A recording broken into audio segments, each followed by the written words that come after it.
En México se están haciendo realmente cosas muy chulas en lo que respecta a innovación, a gestión y a tecnología en el sector legal.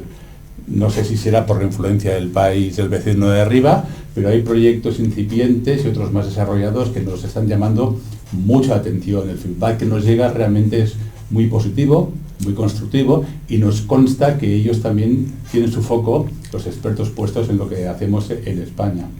Por eso, aprovechando un viaje que está haciendo nuestro país, tenemos la suerte de hablar con Juan Carlos Luna.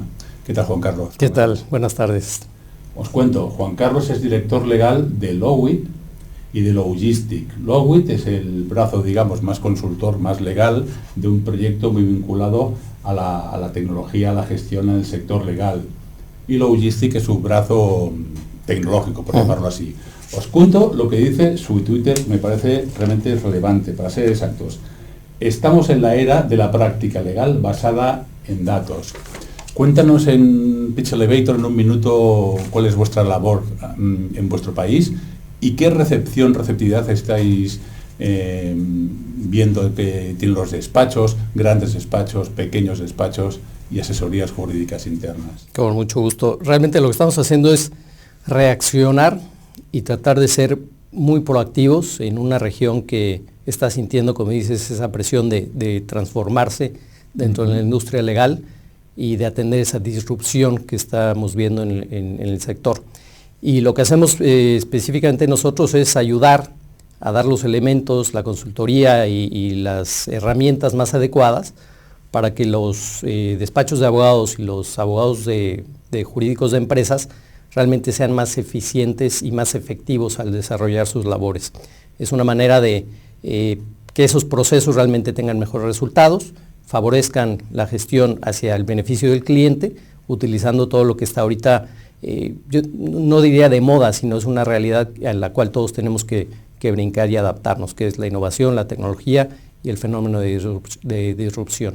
Algo esencial para lo que tú decías hasta ahora, que es la orientación al cliente, que es básica, también allí lógicamente, ¿no? Así es, al final todo esto es el enfoque a cómo satisfacer unas necesidades de un cliente que ya cambió, que es cada día más exigente en la forma como se desarrolla el trabajo, cómo se analiza, cómo se factura, cómo se cobra, etcétera, etcétera, para ser más competitivo. Al final el reto de los despachos en esta era es que pueden perder ese factor de competitividad y de relevancia muy rápido si no adaptan su manera de trabajar, su filosofía a estas cuestiones de cómo utilizar la tecnología y la innovación de cambio que va desde aspectos de los equipos de trabajo, los procesos de trabajo y las herramientas con las cuales los llevan a cabo. Hablemos de esas herramientas que decías que ofreces al mercado legal, y una hemos visto en vuestra web y una es realmente relevante bajo nuestro punto de vista, que es, le llamáis el concepto Lean Law, basado, entiendo, en metodología Lean, ¿no? ¿Cómo está aceptando el mercado esa propuesta? Pues lo primero que hay que identificar y aceptar es que el mercado legal está cambiando, están entrando nuevos jugadores que están diseñando el nuevo modelo de firmas o de consultorías y que no exclusivamente es terreno exclusivo de los abogados, sino que ya es una interacción y en un ecosistema de otros profesionales que deben de participar en el sector legal para hacerlo más eficiente. Y va desde desarrollo de software, ingenieros, marketing digital, comunicadores, etcétera, etcétera, que son los que realmente construyen esa práctica o ese negocio legal de una manera que los abogados no hemos tenido ese entrenamiento, no tenemos esa experiencia y que obviamente integran una capacidad que tiene mayor probabilidad y más posibilidades de éxito. Otra cosa chula que he visto en vuestra web, va muy enfocado a la innovación legal, el Centro de Innovación Legal, luego una especie de incubadora, un programa muy dirigido a las startups Legal Tech del sector legal, ¿no? Sí. Una pregunta solo. Aquí se está hablando mucho ahora de que hay una burbuja Legal Tech. Además, lo acabamos de ver, de oír en un evento en el que hemos coincidido. ¿También veis una burbuja Legal Tech tanto en España como en México? Yo no le llamaría burbuja, sino que dependiendo de la jurisdicción hay un nivel de madurez muy diferente, ¿no? Desde luego, hacia México y Latinoamérica, la influencia es ver lo que está pasando por cercanía en Estados Unidos, que es yo creo que el país más disruptivo en el número de empresas Legal Tech que se han creado, de centros de investigación que las universidades han gestionado y están operando, pero también en Europa, y el ejemplo de España es muy valioso para México por la cercanía histórico-cultural, de negocios, de idioma, que han avanzado mucho en estos temas y que tenemos que tener una visión muy cercana a lo que pasa en España para ver cuáles han sido las mejores prácticas y de alguna manera tropicalizar esos ejemplos y hacerlos válidos en México y en Latinoamérica. Y el tema de la innovación, por ejemplo, ¿ves también que está teniendo acogida o la gente se lo mira con unos ojos de estar más pendiente de lo urgente que de lo importante? Siempre hay retos de que la gente que está haciendo y actuando de la manera tradicional van a buscar excusas, ¿no? El abogado, por su trayectoria profesional y manera como ha sido de alguna manera entrenado en esa capacitación, solamente es una profesión muy adversa al riesgo y al cambio. Entonces, eso es un factor que ha detenido los avances o la adaptación a las nuevas maneras de trabajar o de adaptar la tecnología. Es el último de la fila, el sector legal, en implementar mucho estas cuestiones. Ya ha pasado en el sector financiero bancario con el tema de FinTech, que hace unos años fue una gran novedad, que no es una burbuja, pero simplemente es una disrupción de una industria financiera, y lo mismo está pasando con la industria legal, que esa disrupción llega en un momento donde nos tenemos que adaptar todos a una nueva realidad, claro, que está muy dirigida y muy liderada por las exigencias de los clientes, de las empresas, de cómo ellos están viendo ese cambio, que también esperan que sus abogados lo asuman y lo adapten, porque es en beneficio del cliente, en beneficio de la manera de interactuar, para ser más ágiles, más eficientes en su trabajo, y que eso al final se refleje también en costos más atractivos. Sí, más competitivos. Así es. Entonces, hay nuevos jugadores, están las firmas tradicionales, grandes, medianas y pequeñas, pero también hay nuevos jugadores que traen esta nueva filosofía, que están interactuando en estas nuevas necesidades para el cliente. ¿Y cómo ves, por ejemplo, las firmas alternativas legales, tipo Axiom, que hoy nos hemos enterado que están a puntito de aterrizar en España? Así es. Bueno, Logistic nació un poco de esa misma filosofía hace 8 años, después de analizar lo que pasaba en el mercado a nivel global y ver cómo esa tendencia iba a estar aterrizando como un tsunami con mucho impacto y mucha fuerza en el mercado latinoamericano. Por eso dimos ese paso y hemos estado siguiendo el ejemplo, obviamente con las diferencias de jurisdicción y de volumen, etcétera, pero con una misma filosofía de ser soluciones legales ágiles, muy a la medida de lo que se espera de un asesor que es más asesor de negocios en temas con experiencia y con expertise legal, pero que entienda cuáles son esas nuevas exigencias que se le están presentando y cómo debe de atajarlas, ¿no? Te escuchaba cuando hablabas de innovación y he pensado en el último libro que ha publicado Wolters Kluwer sobre Legal Tech, y en un capítulo dedicado a la innovación justamente, Jorge Morey, ¿conoces? Legal Tech, decía que cuesta mucho implementar procesos de innovación en los despachos o asesorías jurídicas, pero en el sector legal en general, pero eso sí, cuando se consigue y tiene éxito, realmente la gente va detrás de ese proceso. Sí. Cuesta mucho, pero no tiene vuelta atrás. Así es, y no es una moda, o sea, esto llega por unas razones muy fáciles de explicar, que es en los últimos 10 años es cuando realmente esto ha tenido mayor crecimiento y ha ido avanzando, como te decía, a distinta velocidad y con distinto dinamismo en distintas regiones del mundo, ¿no? Los líderes claramente es Estados Unidos, Europa. En Asia hay jugadores muy interesantes de esto. Latinoamérica está montándose a esa nueva tendencia, aprendiendo de lo que ya se ha recorrido en otros países, pero sintiendo la presión que le imponen sus aliados, sus socios comerciales, sus despachos extranjeros, etcétera, etcétera. Claro. Entonces, una manera nueva de reaccionar ante esa exigencia. Y el Legal Tech, aunque es quizás el que se lleva más atención y más tema de marketing, sí son las soluciones que están haciendo, ¿no? de inteligencia artificial, de machine learning, etcétera, etcétera.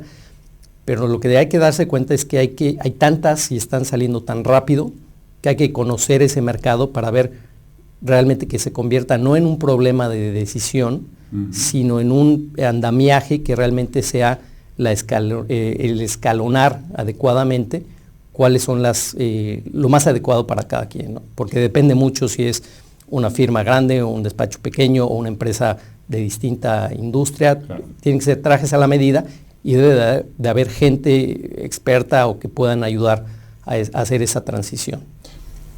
Siguiendo con la tecnología, recientemente el director de una firma legal en España, el socio director, soltó una frase un poquito gamberra, provocadora, y venía a decir: ¿quién va a contratar a un abogado que consulta libros? Que solo consulta libros, es decir, que no consulta o no utiliza la tecnología. ¿Crees también tú, mi mensaje de trasfondo, lo subyacente es que el abogado necesita generar confianza con una serie de actitudes, habilidades en el cliente?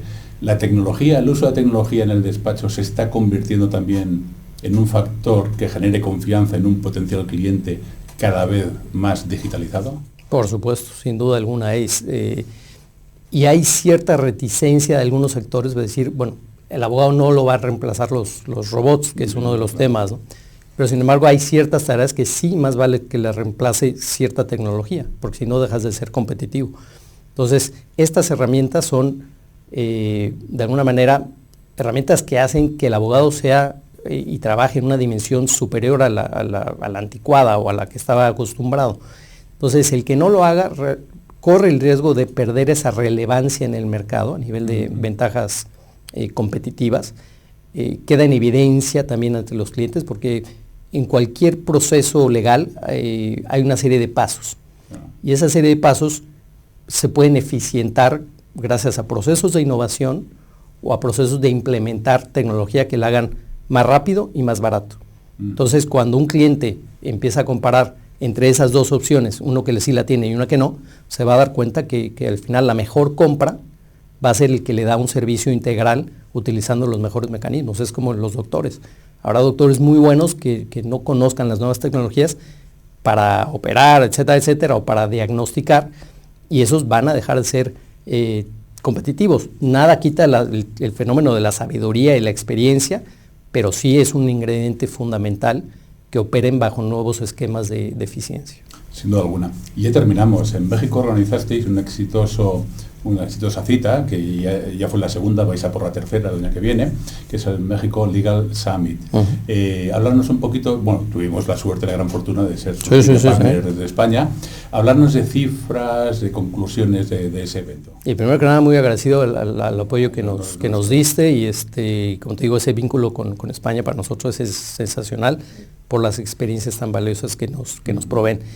El tema nació por una necesidad que veíamos de que este tipo de eventos de mucho impacto estaban sucediendo en muchas ciudades del mundo, alrededor del mundo, con una gran acogida. La verdad es que estaban siendo innovadoras, estaban metiendo aire fresco al sector legal que no lo estaba, que le urgía, y que de alguna manera había que empezar a hacer ese apostolado para que los abogados pudiéramos todos tener la capacidad o la oportunidad de aprender qué era lo que estaba sucediendo a nivel de nuestro negocio legal, ¿no?